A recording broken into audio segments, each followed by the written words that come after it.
Ang inumpisahan ko lang puhunan dito, 50,000 pesos. Pesos.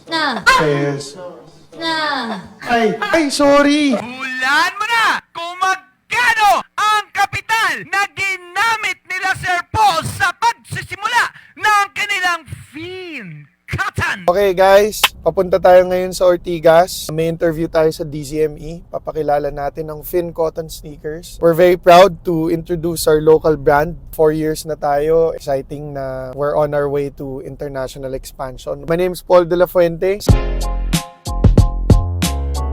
Salamat sa panonood. So kasama ko dito si Ven. Yan, si Ven ang ating palaging kasama sa mga documentation. Siya yung nakikita niyo sa TikTok and sa mga posts natin. Pakilala ka naman dyan, Vendetta. Hi guys. See you mamaya sa Ortigas, DZME. It's 7 o'clock in the morning on our way to Ortigas ngayon. So see you guys later. So, nandito na tayo sa Ortigas. Ito yung one of our best sellers, yung Ultra Move. Ang ganda oh.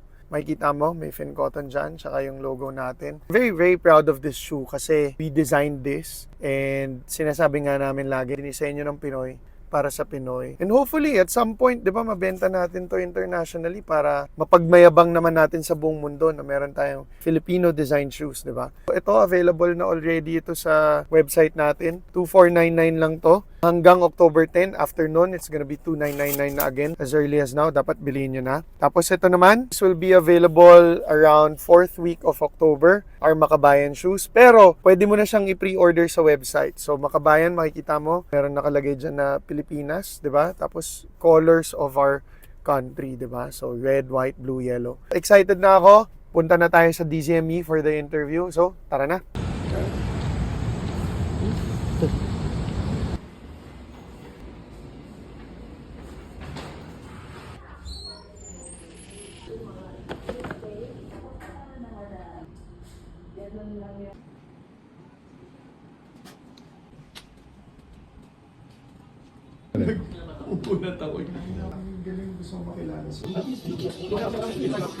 Report ni Allen. Sila ng latest monitoring. Trusted yan eh.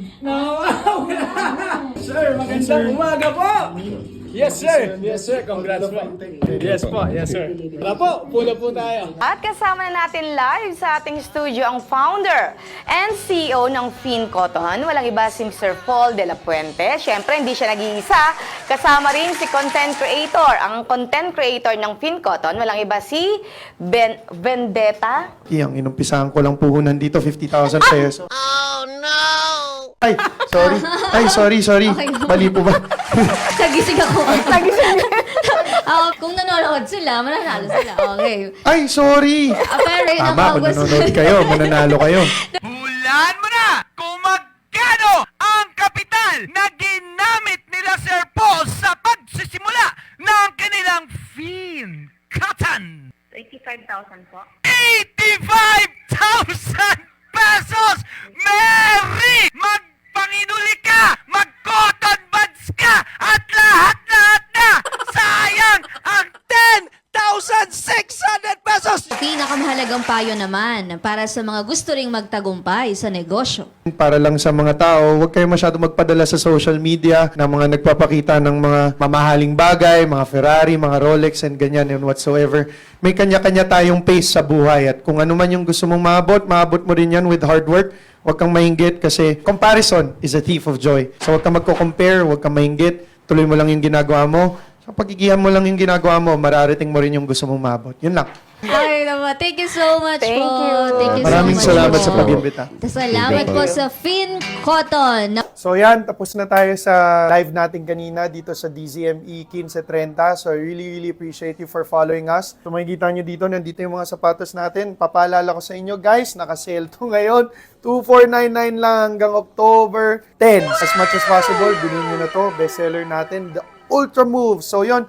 Until next time guys, follow nyo kami kasi next time magvi-visit tayo ng mga celebrities and basketball players and influencers na nag-o-order ng ating mga sapatos. So until next time, see you guys!